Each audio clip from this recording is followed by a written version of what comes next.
La plus grande erreur que les gens commettent, en particulier dans le domaine de la finance comportementale, est de sous-estimer le temps qu'il faudra probablement pour que les rendements s'accumulent en leur faveur. Si vous demandez à la plupart des investisseurs « Êtes-vous un investisseur à long terme ?», la plupart d'entre eux vous répondront « Oui, je suis un investisseur à long terme ». Tout le monde veut l'être, mais l'investisseur moyen achète et vend au pire moment, cédant à la panique ou à l'euphorie. Carl Richard du New York Times résume bien ce comportement. La cupidité pousse à l'achat, la peur pousse à la vente, et ainsi de suite jusqu'à la ruine. La capitalisation ne fonctionne que lorsque vous pouvez donner à un actif des années et des années pour croître. Et la seule façon de survivre en tant qu'investisseur pendant cette période est d'avoir suffisamment d'endurance pour faire face à toutes les absurdités imprévisibles qui se produiront d'ici là. C'est à ce moment-là que la capitalisation fonctionne le mieux, et ce sont ces investisseurs qui finissent par obtenir les rendements les plus élevés.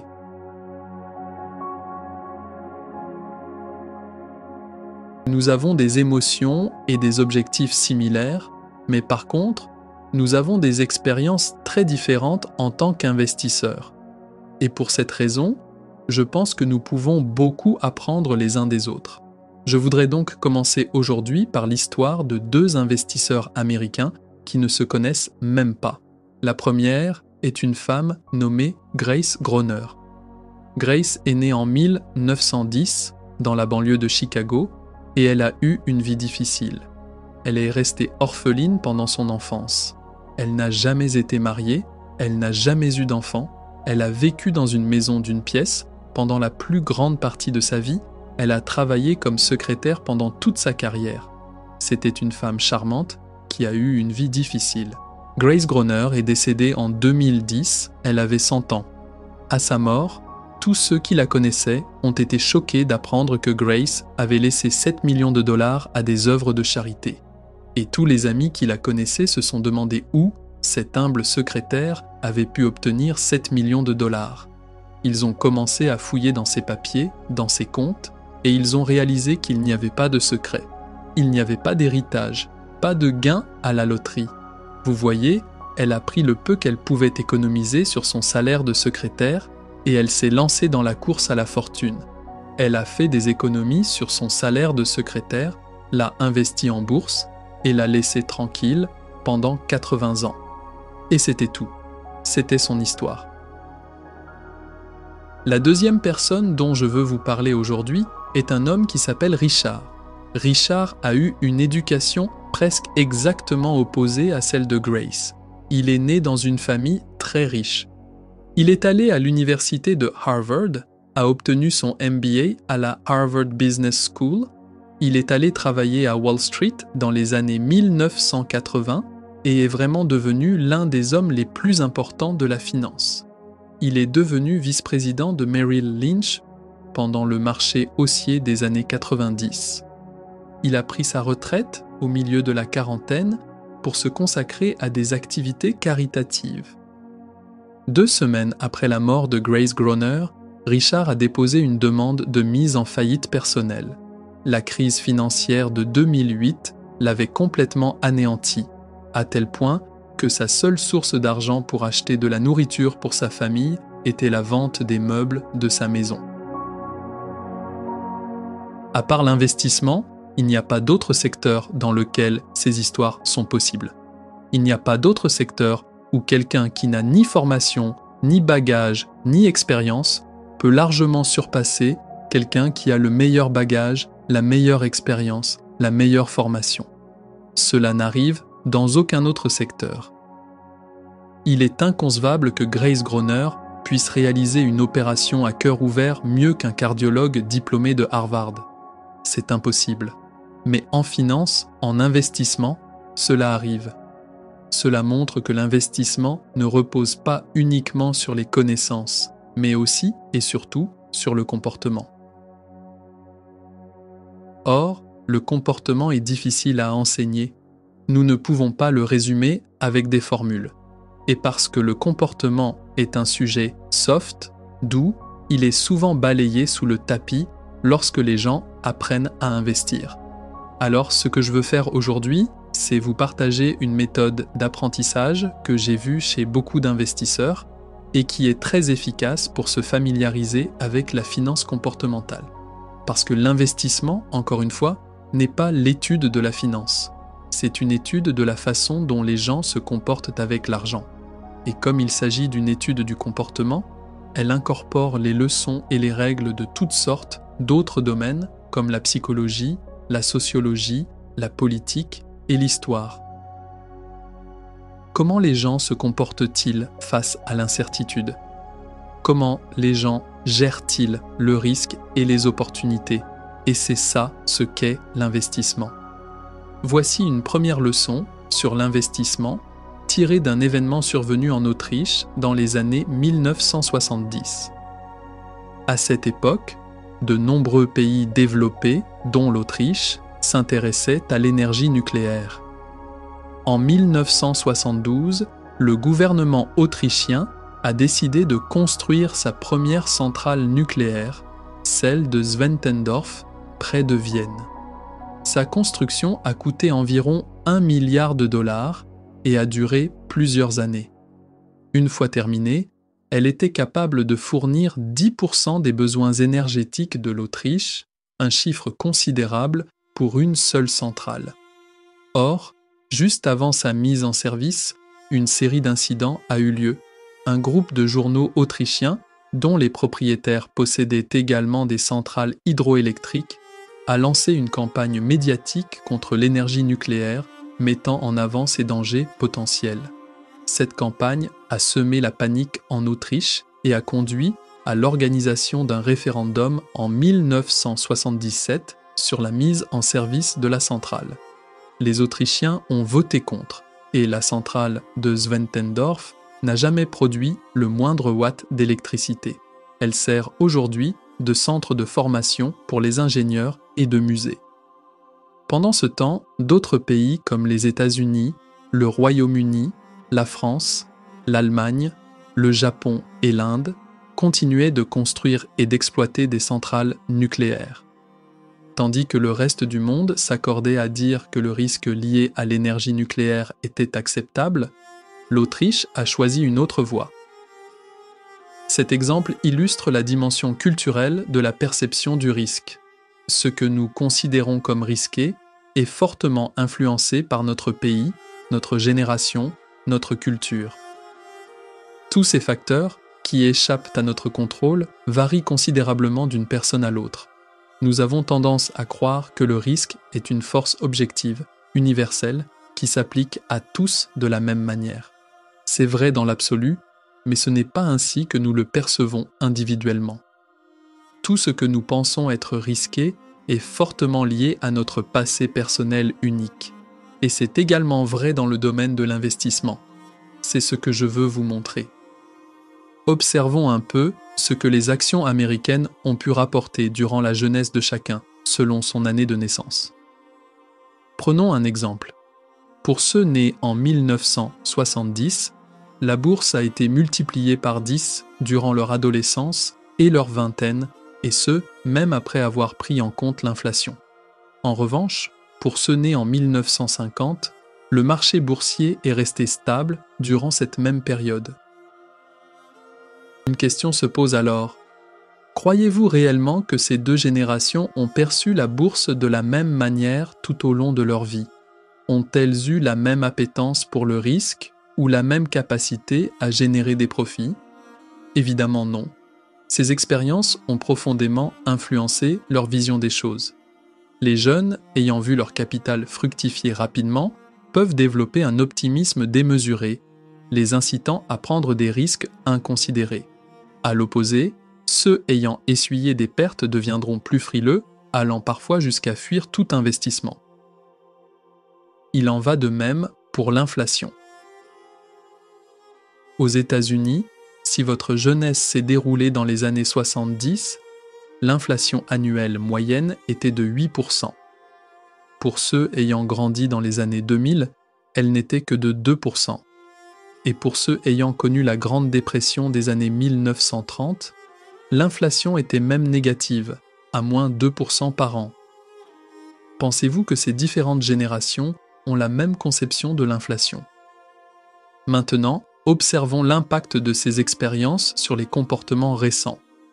Il y a quelques années, l'or est devenu un investissement très prisé aux États-Unis quand la Réserve fédérale commençait à imprimer massivement de la monnaie. Selon vous, quel groupe démographique était le plus attiré par l'or à cette époque? Ce n'était certainement pas ma génération, qui n'a jamais connu l'inflation. C'était celle de mes parents, qui ont grandi dans les années 70 avec une inflation galopante.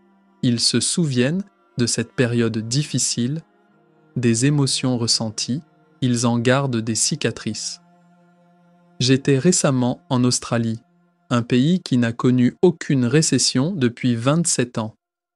Pendant ce temps, les États-Unis en ont traversé 3, dont 2 particulièrement graves qui ont bouleversé notre culture. Il est possible que les Australiens sous-estiment le risque de futures récessions. Mais il est tout aussi probable que les Américains soient excessivement anxieux face à cette menace. Je ne pense pas qu'un groupe soit plus avisé ou perspicace que l'autre, simplement, nous avons vécu des expériences différentes et de ce fait, notre perception du risque est totalement différente. Il y a une dizaine d'années, des chercheurs ont épluché une multitude de données issues de comptes de courtage afin d'évaluer l'influence concrète du vécu des investisseurs sur leurs décisions en temps réel. Leurs conclusions ont été frappantes. Ceux ayant grandi durant la Grande Dépression étaient 2 fois moins susceptibles de détenir des actions plus tard dans leur vie, comparés à ceux ayant connu les prospères années 60. Ceux ayant grandi dans les années 70, marqués par une forte inflation, étaient un tiers moins enclins à investir dans des obligations que ceux ayant connu la stabilité des années 50. Et ceux ayant grandi dans les années 80 étaient 2 fois plus susceptibles d'acheter des actions au même âge que ceux ayant vécu les années 70. L'étude mettait en lumière un point crucial. Nos résultats indiquent que la propension à prendre des risques chez les investisseurs individuels est conditionnée par leur histoire personnelle. Il y a quelques années, j'ai eu l'opportunité de m'entretenir avec Daniel Kahneman, un psychologue lauréat du prix Nobel d'économie pour ses travaux sur la finance comportementale.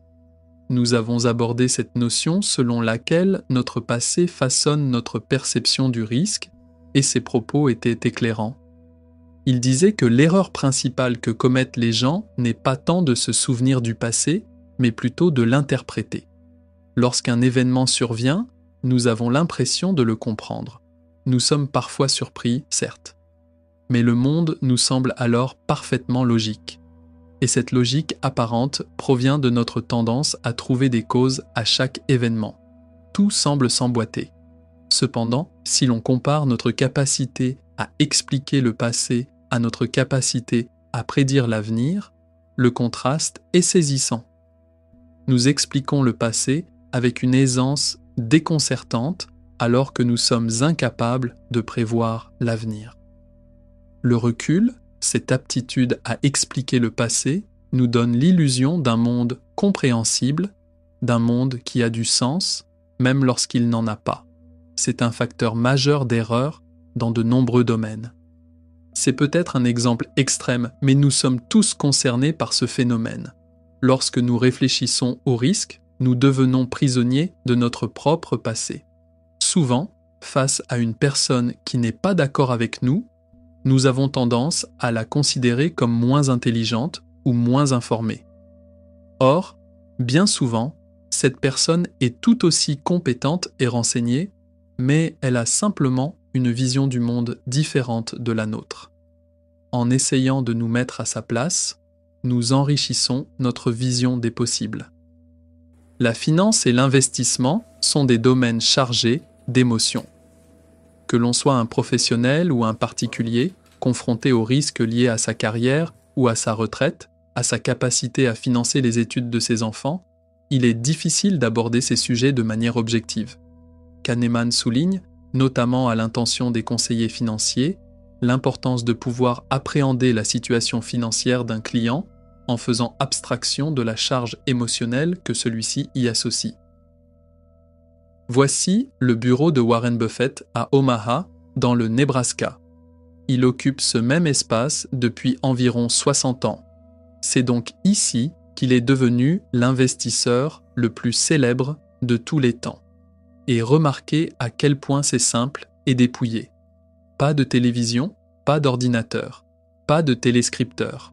Aucun analyste ne lui souffle des informations à l'oreille. Juste un bureau et quelques livres pour lire et réfléchir. Il y a une photo de son père derrière lui. Peut-être l'apercevrez-vous, mais il y a une corbeille à papier sur son bureau avec l'inscription « Trop difficile ». Lorsqu'il tombe sur un investissement trop complexe, il le jette dans cette corbeille et passe à autre chose. Difficile de faire plus simple. Maintenant, observez la salle des marchés hypothécaires de Lehman Brothers juste avant sa faillite. Cet employé a 8 écrans devant lui. Que peut-il bien regarder pour avoir besoin d'autant d'écrans ? Le pauvre homme à côté n'en a que 4. Il n'a pas encore été promu au rang des 8 écrans. Imaginez que vous soyez un jeune diplômé en quête d'une carrière stimulante dans la finance. Lequel de ces environnements vous attire le plus ? Ou imaginez que vous soyez un gestionnaire de fonds cherchant à impressionner vos clients, à leur montrer votre intelligence et votre valeur ajoutée. Quel bureau choisirez-vous pour les recevoir ? Il est évident que l'attention et la puissance intellectuelle de l'industrie se focalisent sur ce qui semble le plus sophistiqué, même si l'ironie du sort veut que ces traders aient conduit leur entreprise à la faillite, alors que Warren Buffett est devenu une légende. En parlant de Warren Buffett et de Berkshire Hathaway, rappelons qu'il y a eu une période d'environ 20 ans durant laquelle le fonds d'investissement privé moyen générait un rendement annuel d'environ 14%, tandis que Berkshire Hathaway atteignait environ 19%. Cette surperformance annuelle de 5 points de pourcentage est à l'origine du succès phénoménal de Berkshire Hathaway et de Warren Buffett. Sur Amazon, on trouve pas moins de 2000 livres consacrés à l'analyse et à l'explication de la méthode Buffett, décortiquant les sources de cette surperformance. Il détaille avec précision sa manière d'évaluer les équipes de direction, sa vision de l'évaluation et de la volatilité du marché. Beaucoup de ces livres sont excellents, mais il y a un point crucial que j'aimerais souligner. Le fonds d'investissement privé moyen applique des frais de gestion 2 et 20, 2% des actifs sous gestion et 20% des bénéfices. C'est la norme dans l'industrie. Berkshire Hathaway, en revanche, ne prélève aucun frais. Le salaire de Buffett est de $100 000 par an, et c'est tout. Ce simple fait, l'absence de frais chez Berkshire Hathaway, explique à lui seul 4 points de pourcentage de la surperformance observée au fil du temps. Selon vous, combien de ces 2000 livres mentionnent ce détail ? Je n'en ai jamais vu un seul. Je pense que la raison est simple, cette explication est trop simpliste pour être prise au sérieux.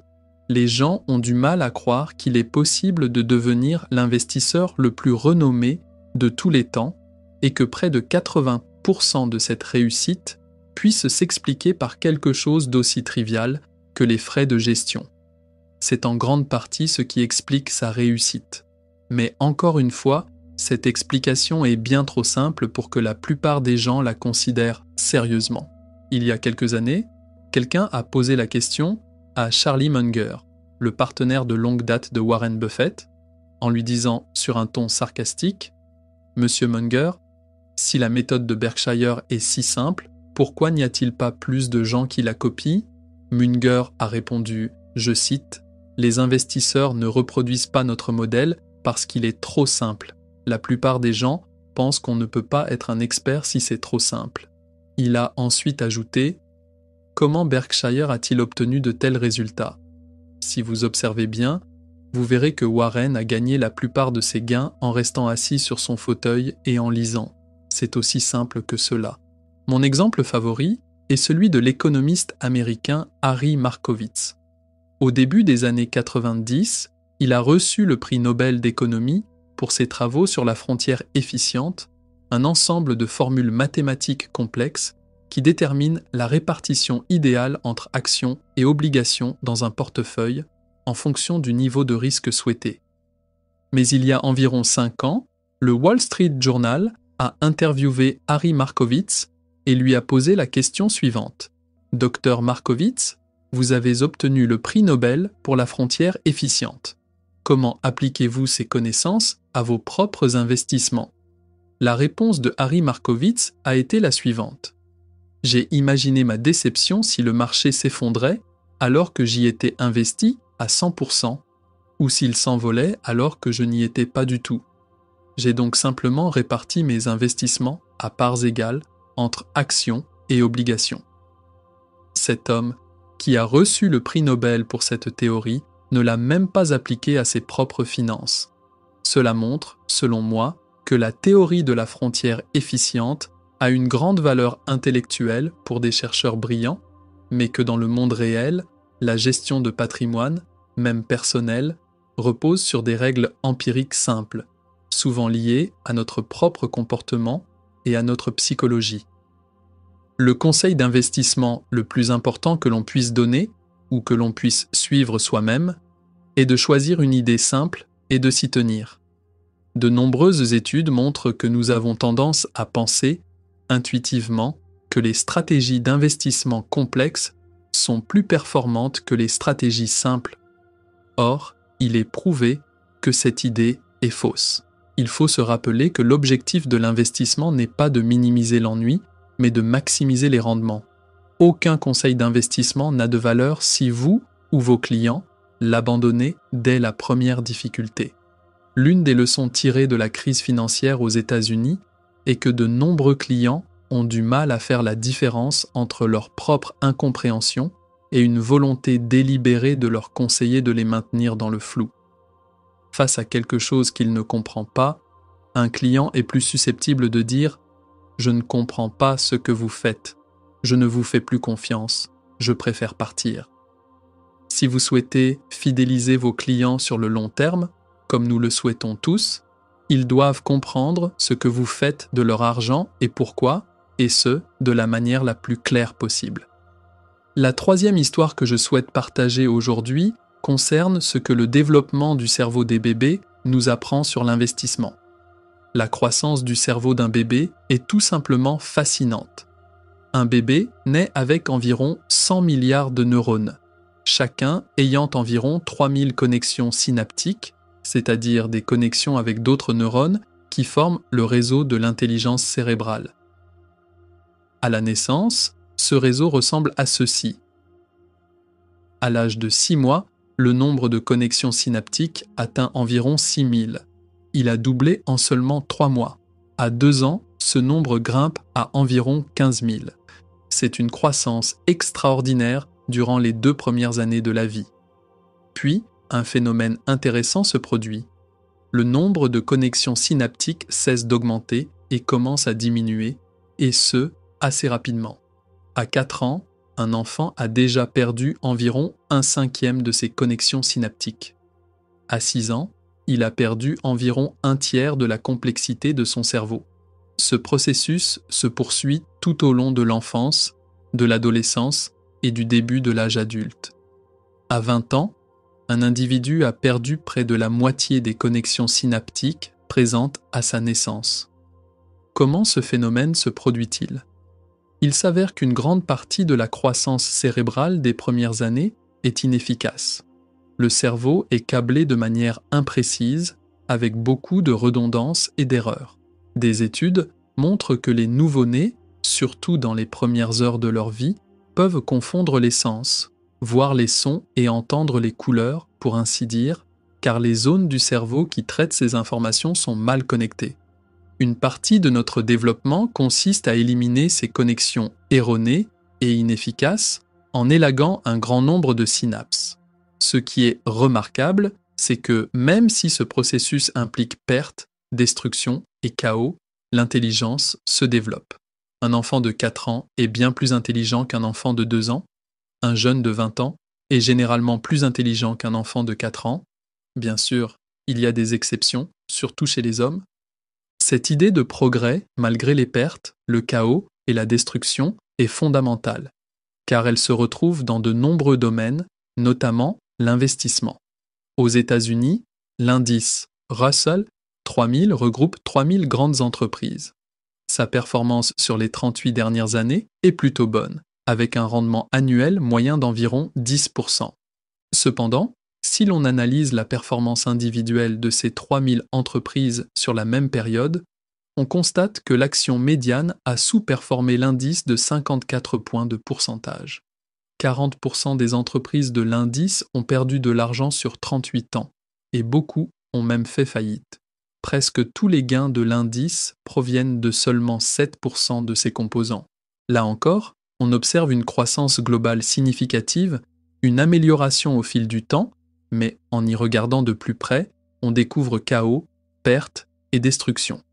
Imaginez un parent capable de visualiser le cerveau de son enfant en temps réel et de constater chaque jour la disparition de connexions synaptiques, la simplification du réseau neuronal. Il paniquerait, se disant « Il y a un problème, j'éduque mal mon enfant, il ne progresse plus », alors qu'il s'agit d'une étape normale du développement. En tant qu'investisseurs, nous pouvons faire le même parallèle avec nos portefeuilles.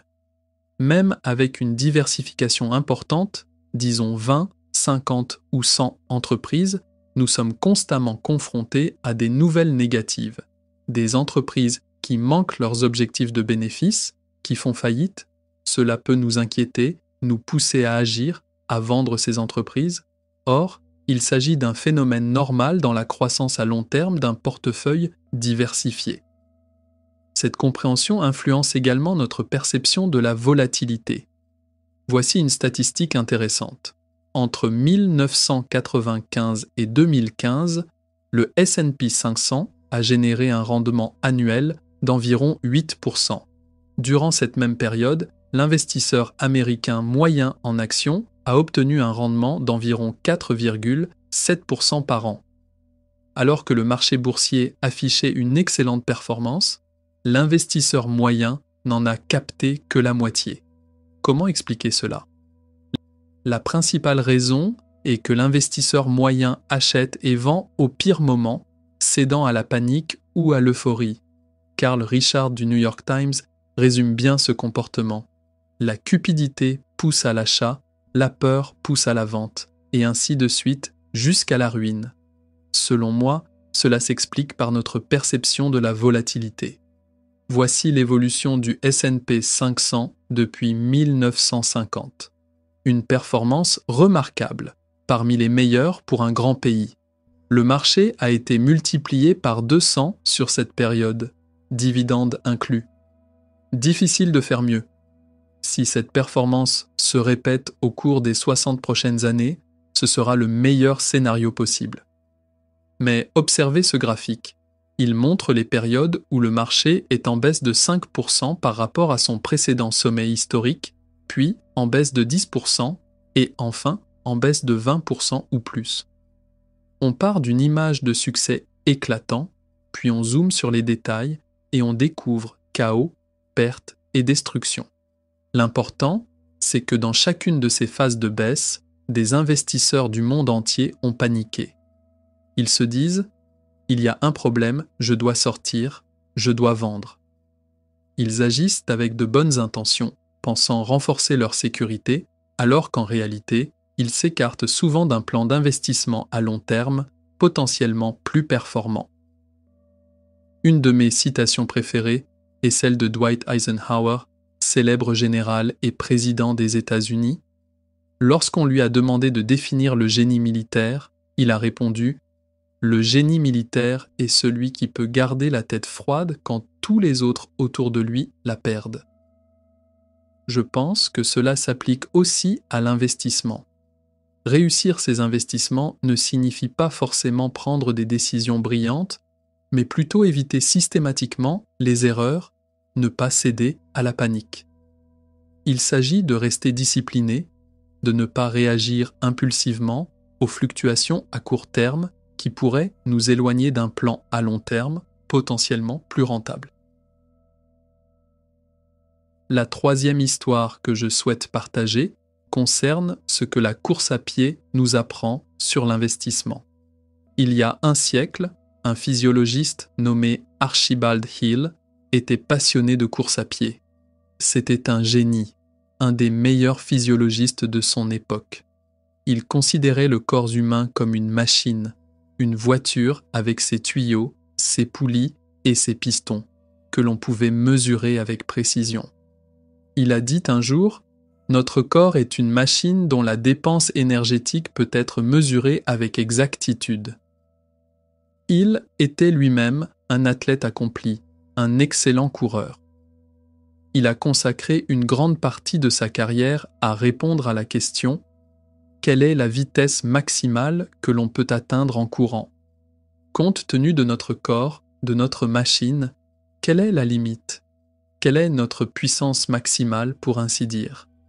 Il a conçu des expériences pour mesurer divers paramètres chez les athlètes, la consommation d'oxygène, la distribution de l'oxygène dans le corps, l'accumulation d'acide lactique dans les jambes, etc. Il a développé des formules pour prédire avec précision la vitesse de course d'un individu. Il suffisait de soumettre un athlète à ces tests pour qu'il puisse prédire sa vitesse sur 1 mile. Ces prédictions étaient si précises qu'il a reçu le prix Nobel de médecine en 1922. Cela a suscité un grand intérêt dans le monde de la course à pied, car si l'on pouvait prédire la vitesse d'un coureur, on pouvait aussi prédire le vainqueur d'un marathon ou d'une course olympique. Mais il y a une raison pour laquelle la plupart d'entre vous n'ont jamais entendu parler d'Archibald Hill. Ces prédictions, censées identifier les futurs champions, ne se sont jamais réalisées. Ces formules étaient très précises en laboratoire, mais pas sur le terrain. Un jour, on lui a fait remarquer que ces formules ne permettaient pas de prédire les vainqueurs de course. Il a répondu avec humilité « En vérité, nous ne faisons pas cela pour son utilité, mais par plaisir. » Conscient du décalage entre le laboratoire et la réalité, Hill a cherché à comprendre pourquoi. Il a consacré la seconde moitié de sa carrière à cette question. Avec l'aide d'autres scientifiques, il a finalement compris « Lors d'une compétition intense, les athlètes sont anxieux, nerveux, hyper concentrés, ce qui influence considérablement leur performance. Cet état mental est impossible à reproduire en laboratoire lorsque les enjeux ne sont pas aussi élevés. Si je vous demande de sortir et de courir 1 kilomètre le plus vite possible, vous me direz peut-être « D'accord, je peux le faire en 8 minutes. » Vous aurez l'impression d'avoir tout donné, d'avoir atteint votre limite. Mais si je vous propose 1 million de dollars si vous le faites en 7 minutes 30, vous trouverez soudainement le moyen d'y parvenir. Notre vitesse de course ne dépend pas uniquement de notre corps, mais aussi de notre état mental, de notre motivation, du contexte. Il est intéressant de noter que Hill était marié à la sœur de John Maynard Keynes. Keynes a découvert pour les économies ce que Archibald Hill a découvert pour les individus. Les investisseurs, comme les athlètes, ne sont pas de simples machines. Elles ont une âme, des émotions, des sentiments. Leur comportement réel diffère souvent de ce que l'on observe en laboratoire. Archibald Hill parlait de facteurs moraux, Keynes d'instinct animal. Dans les deux cas, il existe un écart important entre le laboratoire et la réalité. Hill a fini par changer d'avis, passant de la vision mécaniste de l'homme à l'affirmation suivante : il y a clairement plus dans la course à pied que de la simple chimie. De nombreuses études montrent que les facteurs et les variables que nous pensons intuitivement importants ont finalement un impact moindre que prévu sur le marché. Il y a quelques années, des chercheurs de Vanguard ont analysé la corrélation entre divers indicateurs de marché et variables économiques et la performance du marché sur les 3 années suivantes. Leurs conclusions sont surprenantes. Certains facteurs, comme le ratio cours-bénéfice, ont un pouvoir explicatif significatif, mais ils sont minoritaires. D'autres, comme la croissance des bénéfices, les marges bénéficiaires, les taux d'intérêt ou la croissance du PIB, n'ont quasiment aucune corrélation avec la performance du marché. Un chercheur de Vanguard a même inclus la pluviométrie dans son analyse, et celle-ci s'est avérée plus corrélée à la performance du marché que les marges bénéficiaires ou la croissance du PIB. Ces variables ne nous apprennent presque rien. Il est donc très difficile, en tant qu'investisseur, de prédire l'avenir. Souvenez-vous de mars 2009, lorsque le marché boursier américain a touché son point bas avant d'entamer une forte remontée. En novembre 2009, le marché avait déjà progressé d'environ 25%.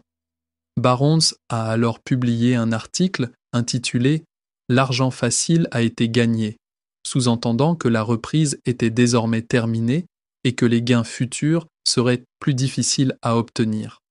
Un an plus tard, en 2010, le marché continuait de grimper.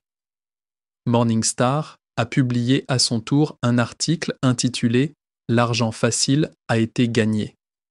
Rebelote en 2011 avec un article similaire de MarketWatch, et encore en 2012 avec Street et ainsi de suite, à 6 reprises. Je ne mentionne pas ces articles pour me moquer de leurs auteurs, qui sont des personnes intelligentes. Leurs analyses étaient logiques, s'appuyant sur des données comme le taux de chômage élevé, la faible croissance économique, l'impression monétaire massive. Toutes ces variables auraient dû freiner la hausse du marché, mais elles ne l'ont pas fait, car d'autres facteurs, plus difficiles à quantifier, étaient à l'œuvre. Par exemple, la peur qui régnait en 2009 a progressivement laissé place à l'optimisme. Ce seul facteur a eu un impact considérable sur les valorisations boursières et les ratios cours-bénéfices qui ont été le principal moteur de la performance du marché ces dernières années. Mais comment mesurer le sentiment des investisseurs? Comment quantifier l'évolution de leur humeur? C'est extrêmement difficile. Il n'y a que 3 éléments à connaître pour prédire avec exactitude la performance future du marché boursier: le rendement des dividendes, la croissance des bénéfices et l'évolution des valorisations. Si vous maîtrisez ces 3 éléments, vous pouvez prévoir l'évolution de n'importe quelle action ou de n'importe quel marché. Le rendement des dividendes est facile à connaître, il est disponible aujourd'hui. La croissance future des bénéfices est plus difficile à estimer, mais on peut faire des projections raisonnables. En revanche, l'évolution des valorisations est quasiment impossible à prévoir. Elle est liée au sentiment des investisseurs, à leur humeur. Si le moral est bas, les valorisations sont faibles. Si le moral est bon, les valorisations sont élevées. En tant qu'analyste, comment puis-je savoir quel sera l'état d'esprit des investisseurs dans un an? Je ne sais même pas quelle sera mon humeur ce soir. C'est pourquoi il est si difficile de prédire l'évolution du marché. Cela m'a longtemps perturbé, car l'investissement est une activité tournée vers l'avenir. Comment prendre des décisions éclairées sans savoir ce que l'avenir nous réserve? J'ai trouvé une citation de Benjamin Graham qui m'a beaucoup inspiré. Le but de la marge de sécurité est de rendre la prévision inutile. La marge de sécurité, ou la marge d'erreur, rend la prévision superflue.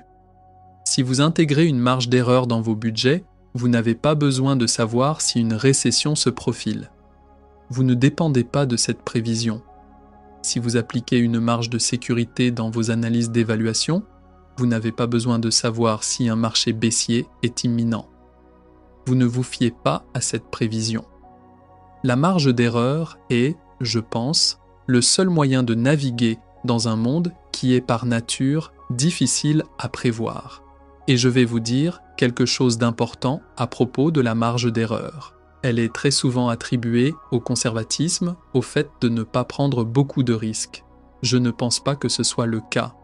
La marge d'erreur vous donne, à vous et à vos clients, la capacité de faire face aux inconnus futurs. Et lorsque vous pouvez faire face à des inconnus futurs, vous vous donnez de l'endurance. La capitalisation ne fonctionne que lorsque vous pouvez donner à un actif des années et des années pour croître. Et la seule façon de survivre en tant qu'investisseur pendant cette période est d'avoir suffisamment d'endurance pour faire face à toutes les absurdités imprévisibles qui se produiront d'ici là. Certains investisseurs qui n'utilisent pas de marge de sécurité peuvent obtenir des rendements plus élevés que les vôtres cette année ou l'année prochaine. mais ils sont beaucoup plus susceptibles d'être anéantis ou d'abandonner lorsqu'ils rencontrent quelque chose qu'ils n'avaient pas prévu. En vous laissant une marge d'erreur, vous vous donnez une chance de rester dans les parages pendant 10, 20 ou 30 ans. C'est à ce moment-là que la capitalisation fonctionne le mieux, et ce sont ces investisseurs qui finissent par obtenir les rendements les plus élevés. La dernière histoire dont je souhaite vous parler aujourd'hui est celle des frères Wright, qui nous enseignent ce qu'est l'investissement. La plupart d'entre vous reconnaissent cette image. Il s'agit de la première seconde du premier vol de l'histoire de l'humanité, le 17 décembre 1903 à Kitty Hawk. Il est difficile d'exagérer l'importance de ce moment, car l'avion a ensuite tout changé.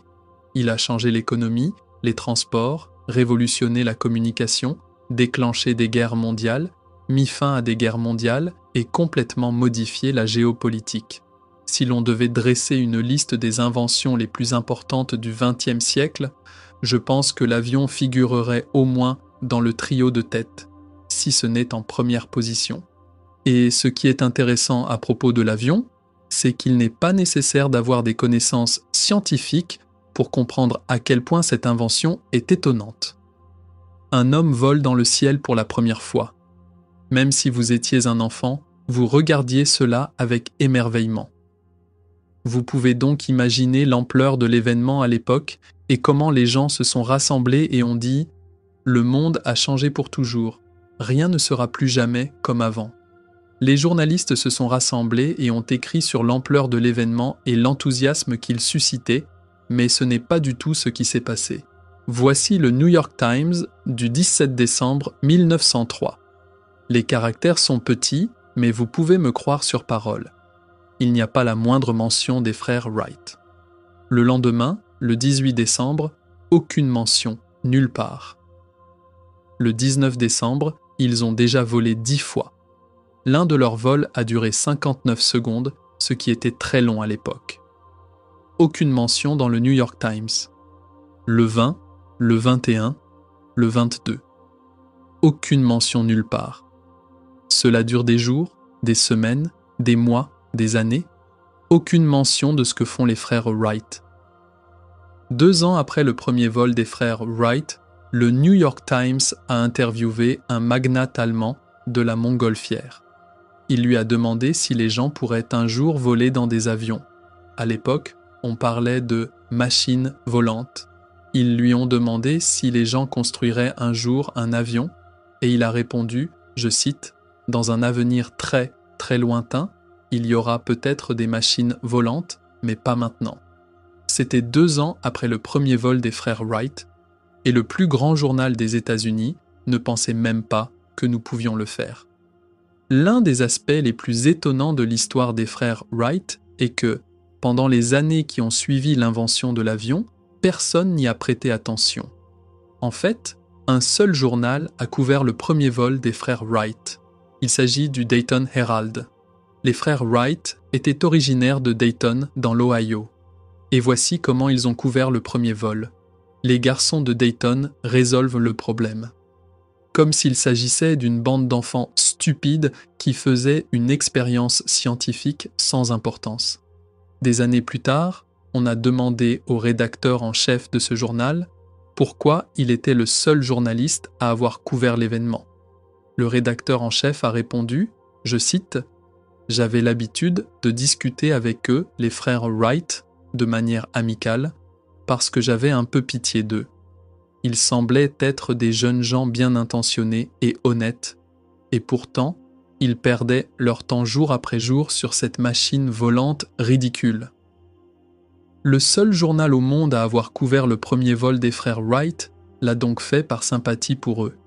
Après Kitty Hawk, les frères Wright sont retournés à Dayton, dans l'Ohio, d'où ils étaient originaires, et c'est là qu'ils ont vraiment appris à voler. Ils ont maîtrisé les 2 parties les plus difficiles, à savoir le virage et l'atterrissage.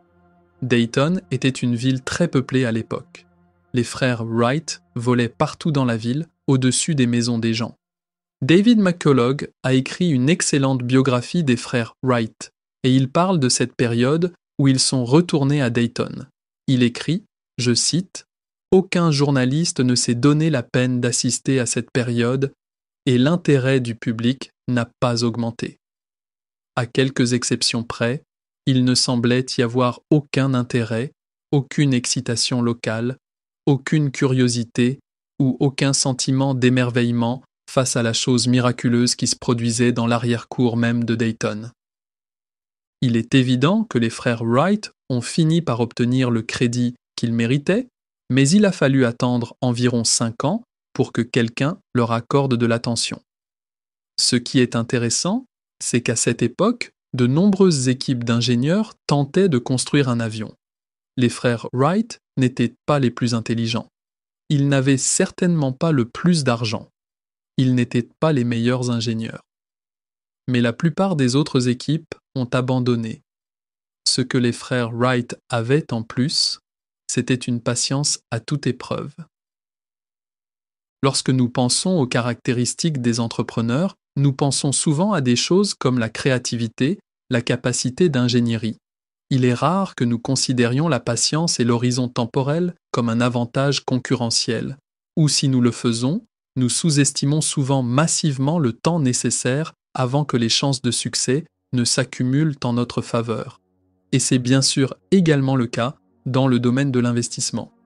Ce graphique représente l'évolution du marché boursier américain depuis les années 1870. Il montre le rendement annuel maximum et minimum que vous auriez pu obtenir en détenant des actions pendant 1 an, 2 ans, 5 ans, etc. Deux observations s'imposent. Premièrement, la volatilité diminue avec le temps. Les actions deviennent moins risquées lorsque vous les conservez plus longtemps. Deuxièmement, ce n'est qu'à partir de 10 à 20 ans de détention que toutes les périodes se soldent par un rendement positif. Pas forcément un rendement exceptionnel, mais positif. Je pense qu'il faut souvent nous rappeler que lorsque le progrès est mesuré sur une base générationnelle, les résultats ne doivent pas être mesurés sur une base trimestrielle. La plus grande erreur que les gens commettent, en particulier dans le domaine de la finance comportementale, est de sous-estimer le temps qu'il faudra probablement pour que les rendements s'accumulent en leur faveur. Si vous demandez à la plupart des investisseurs « Êtes-vous un investisseur à long terme ?», la plupart d'entre eux vous répondront « Oui, je suis un investisseur à long terme ». Tout le monde veut l'être. Mais si vous leur demandez « Qu'est-ce que le long terme ? Quelle est la définition du long terme ?» Certains vous répondront qu'il s'agit d'1 an, c'est du long terme. D'autres diront 3 ans ou 5 ans, c'est du long terme. D'autres vous diront que 10 ans, c'est une longue période.